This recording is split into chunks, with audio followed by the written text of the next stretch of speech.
तो कैसे आप लोग, उम्मीद करता हूँ आप लोग अच्छे से होंगे और बहुत ही मज़े में होंगे। तो भाई साहब पिछले 2 दिनों से बहुत कुछ दुर्घटनाएं घटी, जिसमें से आपको पता है अगले दिन एक टीम को हीरो करार दिया जाता है, दूसरे दिन उसी टीम को ज़ीरो करार दिया जाता है। मैं बात कर रहा हूँ पाकिस्तान की, जिसमें आपको बहुत कुछ सरप्राइजेस मिलते हैं। अगले दिन मैच विनर, दूसरे दिन लर्न, और फिर लर्न लर्न लर्न, समझ रहे हो आप। तो भाई साहब एक्चुअली सीन ये है कि भाई साहब, जब कि आपने भी देखा होगा, मैंने भी देखा, दुनिया ने देखा, हम सब ने देखा, मुझे भी लगता है, आपको भी लगता है, New Zealand is the favourite of this champions trophy. वो मैं आपको बताता हूँ क्यों।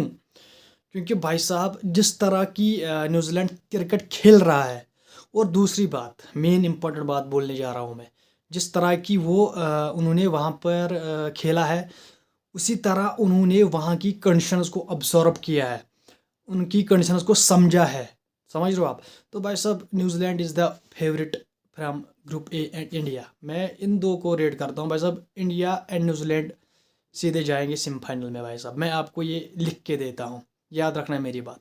लेकिन अदर हैंड पाकिस्तान 350 चेज़ किया, समझ रहे हो आप, और ज़मीन से आसमान तक चले गए।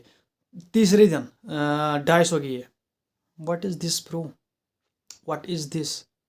मतलब मुझे लग रहा है ना कि जब रिजवान ने टॉस जीता, तो भाई साहब उसने कहा कि हम पहले बैटिंग करते, हम अपनी बॉलिंग को देखते कि हम डिफेंड कर पाएंगे या नहीं कर पाएंगे। भाई साहब वो आपको पता है आप डिफेंड नहीं करते हो, क्योंकि अब पाकिस्तान में आपकी बॉलिंग एक्सपोज होती है, समझ रहे हो आप। मतलब आपकी बॉलिंग में वो दम ही नहीं है। मतलब जब चाहे शाहीन हो चाहे नसीम हो ना, मे बी नसीम थोड़ा बेटर है, नसीम थोड़ा अच्छी बॉलिंग करता है, लेकिन डेथ ओवर का बॉलर आपके पास नहीं है। अगर आपने कुछ नोट किया होगा को डेथ ओवर में शाहीन को बहुत मार पड़ती है। लिटरली ये मैं कह रहा हूँ, डेथ डेथ ओवर में बहुत मार पड़ती है शाहीन को। और नसीम ने बहुत अच्छी बॉलिंग की, उसका रिदम भी अच्छा था, उसका फ्लो भी अच्छा था। मतलब overall good performance by Naseem. लेकिन अबरार भी मुझे कुछ समझ नहीं आ रहा, आपका स्पिनर। और भाई साहब जिस टीम के पास प्रॉपर स्पिनर हो, रेगुलर स्पिनर, वो टीम जब उसके बजाय पास टाइमर्स से ओवर कराए जाए, व्हाट इज दिस।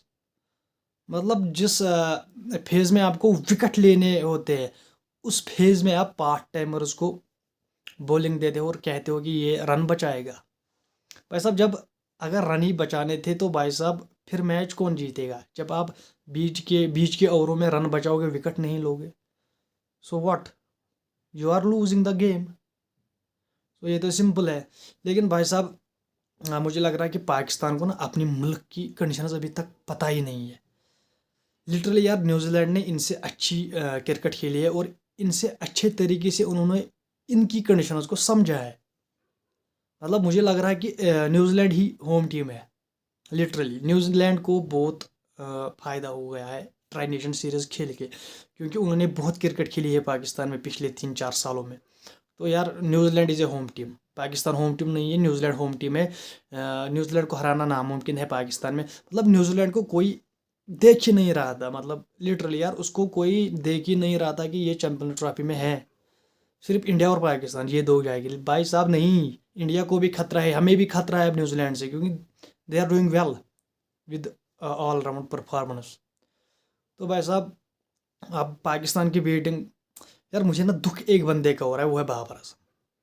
भाई साहब मतलब जब बंदे की फार्म नहीं होती है ना, तो भाई साहब फिर जब वो अच्छे शॉट भी खेलता है, मतलब जो उसका गो टू शॉट है, मतलब जिस पर बंदे को भरोसा होता है कि यार इस शॉट पे तो रन्स मिलेंगे, चौका नहीं, दो तो नहीं तो एक तो मिलेगा। लेकिन भाई साहब जब वो शॉट भी ना कैच हो जाए, तो दैट इज़ बैड लक, समझ रहे हो आप। ये जो फॉर्म नहीं लगी होती ना किसी की, तो इसमें लक का भी फैक्टर होता है। क्योंकि यार बाबर आजम भी, अब मैं क्या बोलूँ यार, उस बंदे का मतलब बहुत फील हुआ यार उसका, जब वो उसने बैट ड्रॉप किया ना, इट रियली हर्ट्स। बिकॉज भाई साहब उसका ना टेस्ट चल रहा है, अगर वो पास हो गया तो हो गया भाई साहब। बहुत ही मतलब उसकी ना अब वो ना चीखे मारता वहाँ पर ग्राउंड पे, लेकिन क्या करता, मतलब अच्छा शॉट खेल के बंदे को आउट किया जाता है। This is not a good. मतलब Babar Azam out of form है, लेकिन अपनी तरफ से वो पूरी कोशिश कर रहा है, वो भी चाहता है कि मैं रन करूं, वो भी चाहता है कि मैं कुछ करूं टीम के लिए, लेकिन भाई साहब जब बैड लक हो ना, ये सब होता है।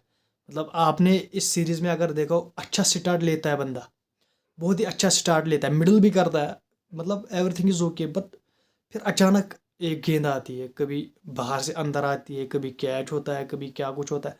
भाई साहब तो he is also feel that कि यार अब नहीं तो कब, समझ लो आप। लेकिन यार मुझे लगता है फॉर्म उसकी नहीं है, उसकी वजह उसका बैड लक है। तो भाई साहब जब तक लक आपके साथ ना हो ना, तो यू आर नथिंग।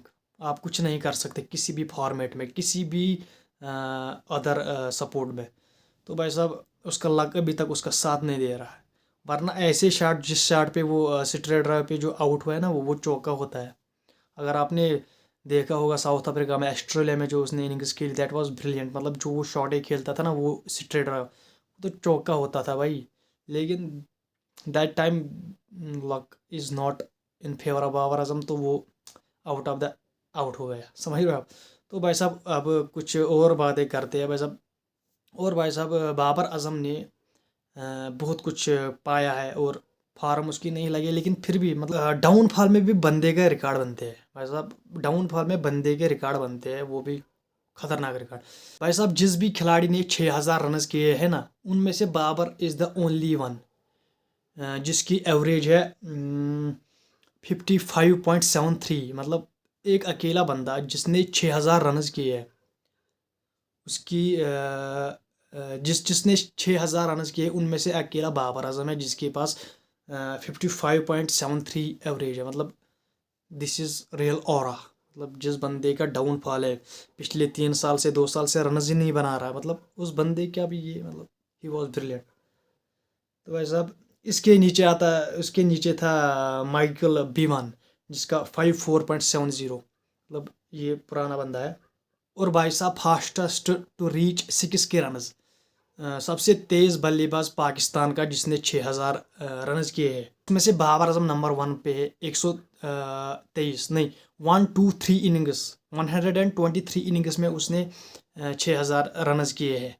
दूसरा है सईद अनवर, 162 इनिंग्स में उसने 6,000 रन किए हैं। तीसरा है मोहम्मद यूसुफ, जिसने 168 इनिंग्स में 6,000 रन किए हैं। तो बाबर फास्टेस्ट है पाकिस्तान का जिसने 6,000 रन किए हैं। और भाई साहब श्रीलंका ने भी ऑस्ट्रेलिया को हराया, लेकिन वो चैंपियंस ट्रॉफी में है नहीं। तो भाई साहब श्रीलंका का ये भी कुछ मतलब बहुत ही अच्छा किया, मतलब जो वहाँ पर वो विकेटें बनती है उनको स्पिन ट्रैक दिया। और भाई साहब ऑस्ट्रेलिया नो यार, मतलब वो कहीं दिखे ही नहीं, 200 रन भी नहीं वो बना पाए। उम्मीद करता हूँ आपको वीडियो पसंद आई होगी, और वीडियो पसंद आने के साथ साथ मैं आपको ये बताता हूँ, आप चैनल सब्सक्राइब नहीं करते हो तो मेहरबानी करके चैनल को सब्सक्राइब कीजिए, और वीडियो को लाइक कीजिए, और बेल आइकन को भी प्रेस कीजिए, ताकि जब भी मैं कोई नई वीडियो अपलोड करूँ तो आपको नोटिफिकेशन सबसे पहले मिले। तो मैं मिलता हूँ आपसे अगले वीडियो में, तब तक के लिए बाय बाय।